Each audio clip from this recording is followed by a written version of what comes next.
L'insécurité ne cesse de prendre la vitesse de croisière dans la ville de Cabinda. Des cas de vol à main armée, incendie des maisons, kidnapping sont enregistrés depuis le début de la saison sèche dans le chef-lieu de la province de Lomami.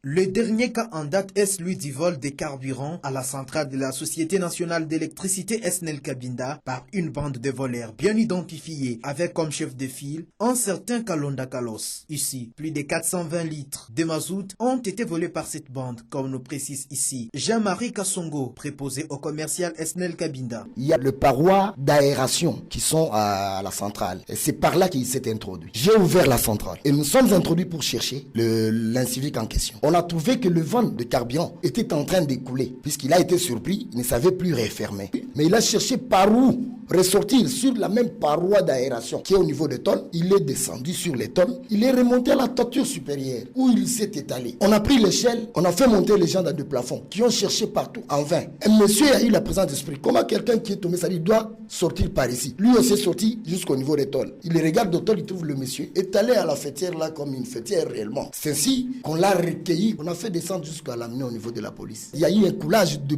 pas moins de 420 litres. Alors d'où provient ces carburants? Du fait que la SNEL Cabinda ne fonctionne plus il y a de cela 10 ans. Chaque année, dans le cadre des festivités, la direction nous envoie un stock minimum de carburant pour les festivités, peut-être pour assurer la maintenance des groupes. Il a été peut-être question de lancer un peu du courant pour l'éclairage public. Fort malheureusement, les problèmes techniques se sont posés. On ne savait pas continuer à fonctionner, d'autant plus que les groupes, après avoir fait 10 ans, n'avaient plus d'huile qui pouvait faire fonctionner ou faire tourner le vilebrequin. La population cabindaise considère ces vols d'une complicité entre les agents de la SNEL et les voleurs. L'infortuné serait aux arrêts et les enquêtes se poursuivent pour dénicher les commanditeurs. Outre les cas de vol à main armée ou simple, des incendies de maisons sont enregistrés dans la province de Lomami, plus précisément au chef-lieu, mais aussi les kidnappings qui sont signalés dans les territoires de Lubaou. Lomami, Sylvain Fizemouka, Dibiwan.